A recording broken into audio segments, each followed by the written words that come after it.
जिल्हा मध्यवर्ती बँकेचा आर्थिक घोटाळा पोहोचला 10 कोटींवर. जामबाजार गैरकारभाराची भर, आजवर 23 कर्मचाऱ्यांवर कारवाई.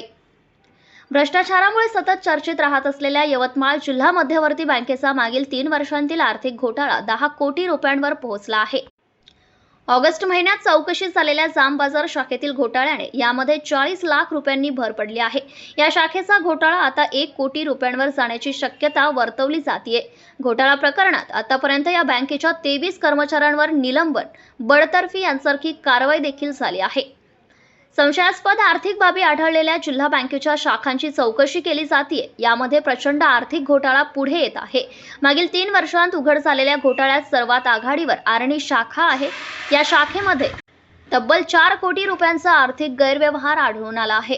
तर त्याखालोखाल दिग्रस शाखेमध्ये 2 कोटी 85 लाख, दिग्रस शहर शाखेत 9 लाख, कलगावमध्ये 50 लाख, तर हिवरा संगम शाखेमध्ये 1 कोटी 87 लाख रुपयांचा घोटाळा आढळून आला आहे.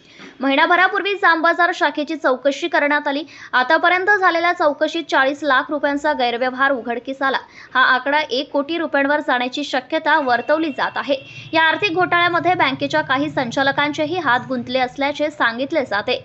या सर्व प्रकरणात आतापर्यंत 23 कर्मचाऱ्यांवर कारवाई करण्यात आली आहे. यातील 5 कंत्राटी कर्मचारी बडतर्फ झाले आहेत. जिल्हा मध्यवर्ती बँकेच्या एकूण 94 शाखा आहेत. संशयास्पद व्यवहार दिसत असलेल्या शाखांचे निवृत्त बँक कर्मचाऱ्यांच्या माध्यमातून विशेष लेखापरीक्षण केले जात आहे. त्यांनी सादर केलेल्या अहवालाच्या आधारे पोलिसांमध्ये तक्रार केली जाते. आतापर्यंत गैरप्रकार आढळलेल्या हिवरा, दिग्रस, आर्णी येथील शाखेच्या कर्मचाऱ्यांवर पोलीस कारवाई करण्यात आली. शेतकऱ्यांसाठी आलेली रक्कम त्यांच्या खात्यात न टाकता इतरांच्या खात्यात वळती केली. शिवाय सस्पेन्स खाते वापरून रक्कम हडपली जाते.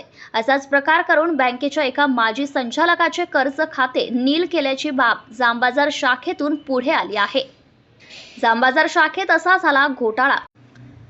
एरंडा संस्थेची बँक वसुली 12,52,800 रुपये बँक निरीक्षकांनी सस्पेन्स खात्यात जमा दाखवले. यातील 6,12,646 रुपये सोसायटी कर्ज खात्यात जमा दर्शवले. 2,84,786 रुपये एका 4 चाकी वाहन कर्ज खात्यात, तर 2,60,400 रुपये दुसऱ्या एका कर्ज खात्यात जमा दर्शवले आहे. यातील एक खाते माजी बँक संचालकाचे आहे. बँकेचे पैसे भरून या संचालकाचे खाते नील करण्यात आल्याची बाब स्पष्ट झाली आहे. या प्रकरणात शाखा व्यवस्थापक पी.ए. राठोड, कंत्राटी लिपिक अरविंद चव्हाण, शाखा निरीक्षक डी.डी. पवार यांना जबाबदार धरण्यात आले आहे. त्यांच्यावर 25,54,744 रुपये वसूल रक्कम निश्चिती केली आहे. प्रथम तपासणीत गैरव्यवहाराची एकूण रक्कम 34,41,630 रुपये निश्चित झाली आहे. दरम्यान शाखा व्यवस्थापक पी.ए. राठोड, शाखा निरीक्षक डी.डी. पवार यांना निलंबित करण्यात आले आहे. जामबाजार शाखेची चौकशी सुरू करण्यात आली आहे आणि त्यामध्ये आर्थिक घोटाळा आढळून आलाय. पूर्ण चौकशी अंती या शाखेतील घोटाळ्याची अंतिम स्थिती स्पष्ट होईल. बँकेच्या सर्वच शाखेची चौकशी टप्प्याटप्प्याने केली जाईल. मनीष पाटील, अध्यक्ष, यवतमाळ जिल्हा मध्यवर्ती बँक. तर आतापर्यंत घोटाळा उघड झालेल्या रकमेतील 2 कोटी रुपये वसूल करण्यात बँकेला यश आले आहे. गुन्हा कबूल करून त्यांनी रकमेचा भरणा केला आहे. परंतु आता उर्वरित रकमेचे काय, हा प्रश्न मात्र कायम आहे.